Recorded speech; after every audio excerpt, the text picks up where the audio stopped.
Naresh Gautam from Gautam classes. आज आपके लिए लेके आए एक नया टॉपिक। आज हम बात करने वाले हैं पास्ट परफेक्ट टेंस की। पास्ट परफेक्ट टेंस क्या है, चलिए जरा बात करते हैं। देखिए, परफेक्ट का मतलब होता है पूर्ण, जो काम पूरा हो चुका, उसको बताने के लिए हम परफेक्ट टेंस यूज करते हैं। साथ में पास्ट जोड़ दिया, मतलब भूतकाल में कोई काम पूरा हो गया, ऐसे काम जो पूरे हो चुके उनको बताने के लिए। तो अब यहाँ एक प्रश्न उठता है कि जो भी भूतकाल है उसके तो काम पूरे हो चुके, तो उसमें फिर नया क्या हुआ, फिर तो सारे परफेक्ट हो गए। लेकिन नहीं, ऐसा नहीं है। तो ये पता कैसे लगेगा, तो उसका बड़ा सिंपल सा एक आसान सा एक ट्रिक है हमारे पास, एक बड़ा आसान सा एक तरीका है। देखिए, यहाँ पे हम यूं बात करते हैं कि हमारे पास भूतकाल में कोई दो काम थे और उन दो काम में दोनों पूरे हो गए। बात यहाँ पे क्या है, वो काम पहले पूरा हो जाता है, उसको बताने के लिए हम यूज करते हैं पास्ट परफेक्ट टेंस का। और जो काम बाद में होता है उसको बताने के लिए हम यूज करते हैं पास्ट सिंपल या पास्ट इंडेफिनिट टेंस। ओके, अभी हमने पास्ट सिंपल या पास्ट इंडेफिनिट नहीं पढ़ा है, कोई नहीं। अभी हमारा जो मुख्य उद्देश्य है या जो हमारा मेन जो जोर है वो हमारा पास्ट परफेक्ट है। तो देखिए, आज हम इसी को लेकर के चलने वाले हैं। जैसे हम अक्सर पढ़ते हैं बहुत, और इस तरह के सेंटेंस हम पढ़ते आ रहे हैं कि मेरे स्टेशन पहुंचने से पहले ट्रेन चली गई थी, मेरे स्कूल पहुंचने से पहले घंटी बज गई थी। ये सब क्या है? एक्चुअली इसी तरह के सेंटेंसेज है जहां पे भूतकाल के दो काम हैं, एक काम होता है और उसके बाद दूसरा काम होता है। जैसे स्टेशन पहुंचने से पहले ट्रेन चली गई, तो पहले ट्रेन चली गई, बाद में हम स्टेशन पहुंचे। स्कूल पहुंचने से पहले घंटी बज गई, पहले घंटी बज गई, बाद में हम स्कूल पहुंचे। तो यहाँ पे हमें यही ध्यान करना है कि जो काम बाद में होने वाले हैं उनके लिए तो हम पास्ट सिंपल यूज करेंगे, लेकिन जो काम पहले पूरा होता है उसके लिए हम यूज करने वाले हैं पास्ट परफेक्ट है। तो चलिए इसके उपयोगों की बात करते हैं। तो पहला उपयोग हमने यही पढ़ लिया कि भूतकाल में दो काम जो थे उनमें से पहले समाप्त होने वाले कार्य के लिए हम पास्ट परफेक्ट टेंस का यूज करते हैं। इसके बाद इसका हम दूसरा यूज देखते हैं। कई बार हमें इस तरह के सेंटेंस मिलते हैं जिनमें एक ही काम हमें नजर आता है, दूसरा काम हमें नजर ही नहीं आता। कैसे? जैसे मान लीजिए मैं कहूं my mother had already cooked food, माँ ने पहले ही खाना बना लिया था। अब इसमें काम तो में एक नजर आया, माँ ने खाना बना लिया था, लेकिन किससे पहले? तो वो अंडरस्टूड है कि मैं घर पहुंचा तब, या मैंने अपना काम पूरा किया तब, उससे पहले माँ ने खाना बना लिया था।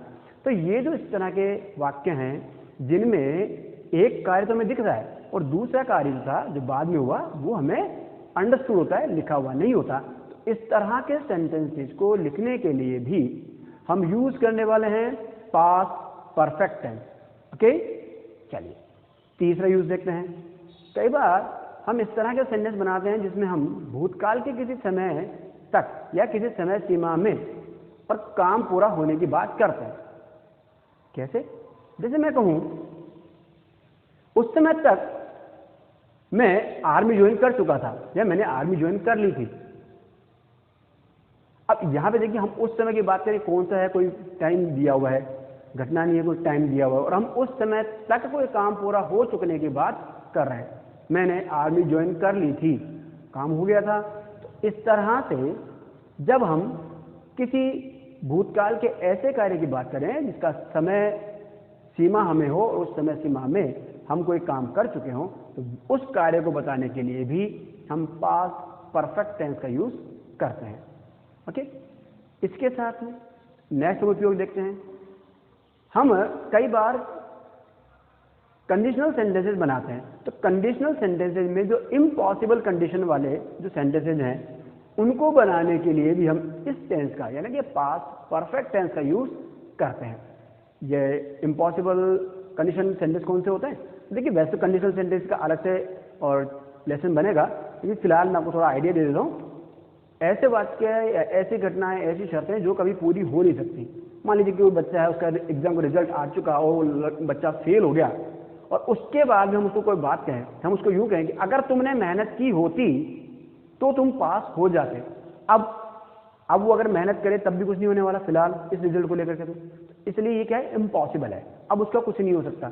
इस तरह के जो वाक्य होते हैं इनको बताने के लिए भी ऐसे सेंटेंसेज में भी और हम पास्ट परफेक्ट टेंस का यूज करते हैं। इसके बाद में एक और उपयोग हम इसका पढ़ते हैं। पास्ट परफेक्ट टेंस में हम जब कभी कल्पना वाले इमेजिनरी इस तरह के सेंटेंस हम बनाते हैं जिन्हें हम कल्पना करते हो, तो उनमें हम विश, एज इफ, एज दो, इनके साथ पास्ट परफेक्ट टेंस यूज करते हैं। जैसे मान लीजिए कोई किसी के बारे में कहें तो वह इस तरह से बात करता है मानो कि वह कोई मुंबई से आया हो, तो अब ये जो वाक्य है कि वह मुंबई से आया हो, ये सेंटेंस कैसे बनेगा? ये पास्ट परफेक्ट बनेगा, ये इमेजिनरी सेंटेंस है। ठीक है, मान लीजिए मैं कहूँ काश कि मैं अमेरिका में पैदा होता, तो ये क्या है? ये मैं तो अब पैदा तो नहीं था, मैं तो हो चुका, भारत में पैदा होना था, हो चुका, तो ये कल्पना है मेरी। तो इस तरह के जो वाक्य होते हैं, इनको बताने के लिए, इनको बनाने के लिए भी हम पास्ट परफेक्ट टेंस का यूज करते हैं। ओके, तो ये हमने इसके यूजेस पढ़े, 5 मैंने आपको इसके उपयोग बताए, जो भी है आपको स्क्रीन पे साथ मेरे साथ दिख रहा है। तो ये इस तरह से जो इसके 5 यूजेस थे, इनके बाद अब हम बात करेंगे इस टेंस की जो हमारी पहचान है उसके बारे में। तो देखिए, सामान्यतः हिंदी के जब हम वाक्यों की बात करते हैं तो हिंदी वाक्यों में हमें अंत में मिलती है पहचान चुका था, चुकी थी, चुके थे, या था, ये थी, ये थे, लिया था, ली थी, लिए थे। इस तरह के हमें कुछ वर्ड सेंटेंस में अंत में, हिंदी वाक्यों में अंत में मिल जाते हैं, जिनसे हम थोड़ा आइडिया कर सकते हैं कि हाँ, ये सेंटेंस हमारा पास्ट परफेक्ट टेंस में है। इसकी वजह से हमें पहचानने में आसानी हो जाती है। अब हम बात करेंगे हेल्पिंग वर्ब की। तो देखिए, हेल्पिंग वर्ब की जब हम बात कर रहे हैं तो पास्ट परफेक्ट में हेल्पिंग वर्ब सबसे आसान है, क्योंकि यहाँ पे हमें सिर्फ और सिर्फ एक हेल्पिंग वर्ब यूज करनी है, हैड। ओके, आपका सब्जेक्ट कोई भी हो, फर्स्ट पर्सन हो, सेकंड पर्सन हो, थर्ड पर्सन हो, सिंगुलर हो, प्लूरल हो, नाउन हो, प्रोनाउन हो, कोई भी हो, कोई परेशानी नहीं, सभी के साथ सिर्फ और सिर्फ हैड का यूज हमें करना है, HAD, हैड। ओके, इसका हमें यूज करना है सभी सब्जेक्ट के साथ। फिर बात करते हैं हम मैन वर्ब की। तो मैन वर्ब में ध्यान रखिए, परफेक्ट टेंस में सभी में हम जो पास्ट पार्टिसिपल फॉर्म था, यानी मैन वर्ब का जो थर्ड फॉर्म था, वही यूज करते हैं। तो यहां भी हमें वही यूज करना है। परफेक्ट टेंस में प्रेजेंट, पास्ट, फ्यूचर तीनों में ही हम थर्ड फॉर्म यूज करते हैं, इसलिए यहां पास्ट परफेक्ट टेंस में भी हम man verb past participle form यानी कि थर्ड फॉर्म ही यूज करने वाले हैं। ओके, यहां तक हमारा मैटर होता है। अब इसके बाद हमारे लिए काम आती है चीज एडवर्ब या एडवर्बियल। तो देखिए, उसकी हम बात करते हैं। जनरली हम लोगों को एक ये चीज पढ़ाई जाती है, बिफोर एंड आफ्टर। ध्यान कीजिए, बिफोर और आफ्टर जब हमें पढ़ाया जा रहा है तो इसका यूज ज्यादातर एग्जाम्स में जो पूछे जाते हैं सेंटेंस वो इनसे रिलेटेड होते हैं, और इससे बड़े आसानी से और हमारा काम हो जाता है। अक्सर लोगों को लगता है बड़ा टिपिकल है, वास्तव में बहुत ईजी है। देखिए कैसे ईजी है, फटाफट समझिए, स्क्रीन पे ध्यान दीजिए। हमारे पास 2 वर्ड्स हैं, बिफोर एंड आफ्टर। बिफोर माने पहले, ओके। आफ्टर माने बाद में, ओके। बस हमें यही याद करना है, बिफोर माने पहले, आफ्टर माने बाद में, बस यही याद कीजिए। कैसे? बिफोर माने पहले, हम टेंस कौन सा पढ़ रहे हैं? Past perfect tense. तो बस बिफोर से पहले पास्ट परफेक्ट टेंस लगाना है। आफ्टर माने बाद में, टेंस कौन सा पढ़ रहे हैं? Past perfect. तो आफ्टर के बाद में पास्ट परफेक्ट लगाना है। बस यही एक इसका सिंपल सा लॉजिक है, सिंपल ट्रिक यही है, और कुछ भी नहीं है। देखिए, जब हम सेंटेंस बनाएंगे या सेंटेंस हमें करेक्ट फॉर्म फिल करना होगा, तब हमें इस चीज़ की बहुत ज़रूरत पड़ने वाली है। तो हमें याद करना है, सीक्वेंस ऑफ सेंटेंस जो है वो हमें ध्यान रखना पड़ेगा। तो उसके लिए हम ये चीज़ ध्यान रख लें कि बिफोर अगर हमारे पास सेंटेंस में कहीं आ रहा है तो बिफोर से पहले पास्ट परफेक्ट लगाना है। आफ्टर आ रहा है तो आफ्टर के बाद में लगाना है। वेन, तीसरा शब्द ले रहा हूं मैं, वेन। वेन माने जब। ध्यान कीजिएगा, वेन का यूज कभी परफेक्ट के साथ नहीं होता। वेन अगर आएगा तो वेन के साथ जो क्लोज जुड़ा होगा वो हमारा पास्ट इंडेफिनिट में होगा। अब बात ये चल रही है कि हमने एक पार्ट तो बता दिया, बिफोर से पहले पास्ट परफेक्ट, आफ्टर के बाद में पास्ट परफेक्ट, तो दूसरा जो भाग है वो किस में बनेगा? तो बड़ा ध्यान रखिएगा, दूसरा भाग पास्ट परफेक्ट के साथ जो हम लेने वाले हैं वो चलेगा पास्ट सिंपल। पास्ट सिंपल अभी पढ़ाया नहीं है मैंने इसके वीडियो नहीं बनाया है, कोई नहीं, आप सीधा से ये याद कीजिएगा। पास्ट सिंपल के लिए हमें मैन वर्ब का सेकंड फॉर्म यूज करना होता है। सिंपल सी बात है, ज़्यादा फिर इसका जब डिटेल वीडियो बनाएंगे तब देख लेंगे, अभी फिलहाल हम इतना ध्यान करेंगे।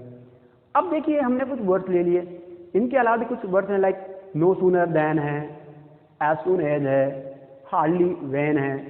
इस तरह के हम वर्ड्स जो यूज़ करते हैं जिनकी मदद से और हम इस तरह के सेंटेंसेस बनाने वाले हैं। कैसे? तो अभी इन सब चीज़ों को हमने पढ़ लिया। अब हम बात करेंगे पहले स्ट्रक्चर की। तो देखिए स्ट्रक्चर की बात करें, बड़ा सिंपल सा स्ट्रक्चर है इसका। सबसे पहले वही अफर्मेटिव सेंटेंस के लिए सब्जेक्ट आना है, सब्जेक्ट के बाद हेल्पिंग वर्ब, हेल्पिंग वर्ब में हमारे पास में फिक्स है एक सिंगल हैड। उसके बाद मैन वर्ब जो हमें थर्ड फॉर्म में लगाना है, पास्ट पार्टिसिपल फॉर्म में लगाना है। उसके बाद में आपका ऑब्जेक्ट। ओके, ये हमारा पास्ट परफेक्ट जो टेंस है उसका सिंपल स्ट्रक्चर है। लाइक मैं एग्जांपल एक बात करूं मैं आपसे, जैसे मैं कहूं माँ ने पहले ही खाना बना लिया था, माँ ने पहले ही खाना बना लिया था। ये वो सेंटेंस है जिसमें हम बताएंगे कि एक ही एक्शन है और दूसरा एक्शन हमारा अंडरस्टूड है। ओके, तो अब देखिए सेंटेंस को हम कैसे बनाएं। सब्जेक्ट कौन है? मदर, तो my mother. Helping verb had सबके साथ लगानी है, हैड लगा लिया। मैन वर्ब थर्ड फॉर्म लगाना है, पकाने को हम कहते हैं कुक, खाना बनाना खाना पकाना कुक होता है। तो my mother had cooked, third form लगाना पड़ेगा कुक का। My mother had cooked food, भोजन को कहते हैं फूड। अब बात आई पहले से ही, अब पहले को हम क्या कहते हैं? ऑलरेडी। ऑलरेडी कहाँ लगेगा? ये जो एडवर्बियल इसको हम कहाँ लगाएंगे? तो बड़ा ध्यान कीजिएगा, ये एडवर्ब हमारा लगेगा मैन वर्ब से पहले, मैन वर्ब से पहले। Okay, my mother had already cooked food, my mother had already cooked food. Okay, simple, ये हमारा अफर्मेटिव सेंटेंस बना। अब मान लीजिए हमें नेगेटिव करना है, तो नेगेटिव के लिए हम क्या करेंगे? नॉट जोड़ेंगे। नॉट कहाँ जुड़ता है? थर्ड प्लेस पे लगा दीजिए। My mother had not already cooked food. Okay, interrogative करना है, तो इंटरोगेटिव के लिए हम क्या करते हैं? एक नियम हमारे पास, हेल्पिंग वर्ब को स्टार्ट में ले आइए, सब्जेक्ट से पहले हेल्पिंग वर्ब को लगा दीजिए। ओके, तो हमने क्या किया? हेल्पिंग वर्ब पहले ली, had, subject, then main verb, then object. तो हमने क्या किया? Had my mother already cooked food, had my mother already cooked food, last में साइन ऑफ इंटरोगेशन। और अगर इंटरोगेटिव नेगेटिव करना होगा तो नॉट भी साथ में जोड़ना है, हेल्पिंग वर्ब शुरू में लगाना और नॉट जोड़ना, नॉट थर्ड पोजीशन में जोड़ना। तो कैसे बन जाएगा? Had my mother not already cooked food, had my mother not already cooked food. Simple, ये हमने इसका स्ट्रक्चर पढ़ा। अब देखिए ये सब चीज़ें हमने पढ़ ली, लेकिन हमारे जो असल काम आने वाली है वो चीज़ हमारे इसके एग्जाम्पल्स, हम एग्जाम्पल्स की बात करते हैं। बहुत जो कॉमन, बहुत जो पॉपुलर, जो मैंने थोड़ी देर पहले बात की थी, वो एग्जाम्पल मैं आपके सबसे पहले लेता हूँ। मेरे स्टेशन पहुँचने से पहले ट्रेन जा चुकी थी या ट्रेन चली गई थी। कैसे बनाए सेंटेंस को? दो काम हो रहे हैं, ध्यान कीजिए। इस तरह के जो सेंटेंस हैं जिनमें दो काम हो रहे हैं, सारे कॉम्प्लेक्स सेंटेंसेज होते हैं। जो इस तरह के हम सेंटेंस यहाँ बनाने वाले हैं, ये सारे सेंटेंस हमारे किस में आएंगे? कॉम्प्लेक्स सेंटेंसेज में ये काउंट होने वाले हैं। तो हमने पहला सेंटेंस लिया, मेरे स्टेशन पहुंचने से पहले ट्रेन चली गई थी। पहले काम कौन सा होगा? ट्रेन के जाने का। वाक्य में हमें क्या मिल रहा है? पहले, पहले शब्द मिलाना में, पहले के लिए हम क्या यूज करते हैं? बिफोर। ओके, तो बिफोर हमें लगाना है। अब बिफोर के लिए क्या याद करवाया था मैंने?